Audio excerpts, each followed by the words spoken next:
बात 1990 की है, जब स्कूल खत्म होने के बाद आगे की पढ़ाई के लिए अंकुश को गांव छोड़कर शहर जाना पड़ा। अंकुश घर का बड़ा बेटा था और पढ़ाई में बहुत होशियार था। उसने स्कूल में बहुत मेहनत की और 12वीं में 90% लेकर आया था। आगे की पढ़ाई के लिए गांव में कोई साधन न होने के कारण अंकुश को घर वालों ने शहर भेज दिया। अंकुश इंजीनियरिंग करके बहुत बड़ा आदमी बनना चाहता था। उसके परिवार की स्थिति अच्छी नहीं थी, इसलिए उसके पास शिक्षा ही एकमात्र साधन था। अंकुश का सिलेक्शन शहर के जाने माने इंजीनियरिंग कॉलेज में हुआ था। जैसे ही अंकुश कॉलेज पहुंचा तो अचानक वो एक बूढ़े बाबा जी से टकराया। उस वृद्ध इंसान ने अंकुश को ऊपर से नीचे तक देखा और बोला, बाहर से पढ़ने आए हो? जी हाँ, अंकुश ने जवाब दिया। तो थोड़ा बच के रहना, बाबा जी ने उससे कहा।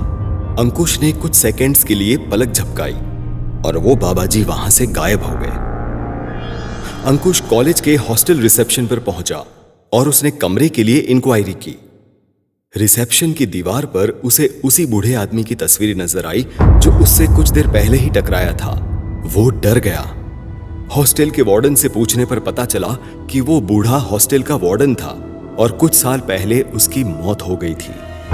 अंकुश ने किसी से कुछ नहीं कहा और अपने कमरे की चाबी लेकर सीधा अपने कमरे में पहुंचा। कमरे की हालत काफी खराब थी। ताला खोलते ही दरवाजा अपने आप खुल गया। अंकुश अंदर गया और अंदर जाते ही दरवाजा अपने आप बंद हो गया। अंकुश ने भगवान का नाम लेना शुरू किया। उसे बहुत डर लग रहा था। कमरे की सीलिंग पर सीलन थी और जगह जगह जाले लगे हुए थे। ऐसा लग रहा था मानो बरसों से उस कमरे की सफाई ही नहीं हुई हो। जैसे तैसे अंकुश ने अपने आप को संभाला और बाथरूम में फ्रेश होने के लिए गया। बाथरूम में घुसते ही आईने में अंकुश को फंदे से लटका हुआ एक शरीर नजर आया। अंकुश के होश ही उड़ गए। उसे समझ नहीं आ रहा था कि वो क्या करे, किसे बुलाए। उसने आईने की तरफ न देखकर नल चालू करने की कोशिश की तो नल में से उसे सांप के छोटे छोटे बच्चे निकलते नजर आए। वो घबरा कर दरवाजे की ओर भागा और दरवाजा खोलने की कोशिश की, लेकिन उससे दरवाजा खुल ही नहीं रहा था। वो चिल्लाया और दरवाजे को जोर जोर से ठोकने लगा, लेकिन दरवाजा नहीं खुला। बहुत कोशिशों के बाद दरवाजा खुला तो वो भागते भागते हॉस्टल के रिसेप्शन पर गया।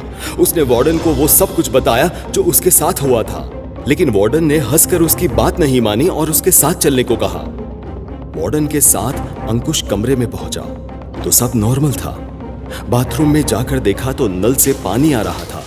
कमरे में सब कुछ ठीक था।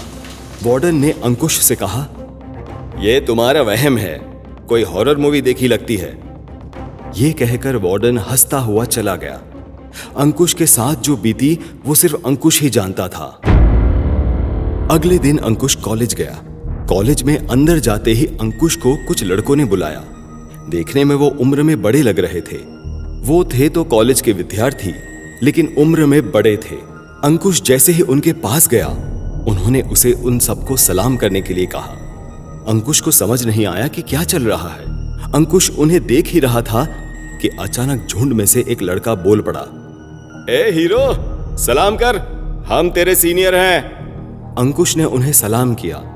उसके बाद उन्होंने अंकुश को अपने जूते पोंछने को कहा। अंकुश हैरान रह गया। मना करने पर उसे एक सीनियर ने थप्पड़ जड़ दिया। अंकुश का गाल लाल हो गया। कुछ टीचर्स ने भी ये सब देखा, लेकिन सीनियर्स के ग्रुप में कुछ बहुत ही खतरनाक लोगों के बच्चे होने के कारण किसी ने कुछ नहीं कहा। अंकुश ने मजबूरी में उनके जूते भी साफ किए। अपने साथ हुए बदसलूकी से अंकुश सदमे में चला गया। उसे समझ ही नहीं आ रहा था कि वो क्या करे, किससे शिकायत करे।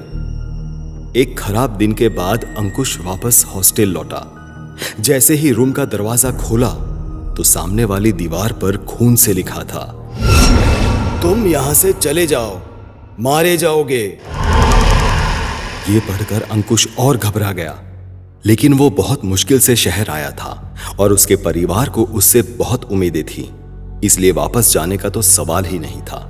अंकुश ने खुद को संभाला और कमरे में अंदर बैठकर अपने दिमाग को शांत किया। उसे ऐसा लग रहा था कि उस कमरे में उसके साथ कोई और भी है। अचानक दीवार के ऊपर पड़ी एक पुरानी घड़ी गिर पड़ी। अंकुश ने घड़ी उठाई। उस घड़ी पर लिखा था, मुझे इंसाफ चाहिए। अंकुश का शक अब यकीन में बदल गया। परेशान होकर वो जोर जोर से चिल्लाने लगा, कौन हो तुम और क्या चाहते हो? कोई कुछ नहीं बोला। फिर अचानक दीवार पर खून से लिखावट होने लगी। लिखा था, मुझे इंसाफ चाहिए। अंकुश फिर चिल्लाया, जो भी हो सामने आओ और मुझे साफ साफ कहो कि क्या बात है। उतने में अंकुश के उम्र का ही एक लड़का उसके सामने आ खड़ा हुआ। मेरा नाम सूर्या है।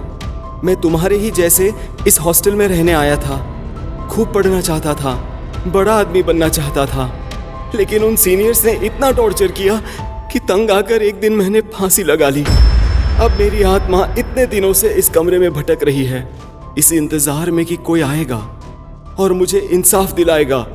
मुझे तुम मेरे ही जैसे लगे, लेकिन मैं ये नहीं चाहता था कि तुम्हारे साथ भी वही हो जो मेरे साथ हुआ, इसलिए डरा कर तुम्हें वापस भेजना चाहता था। आखिर क्या हुआ था तुम्हारे साथ? अंकुश ने पूछा।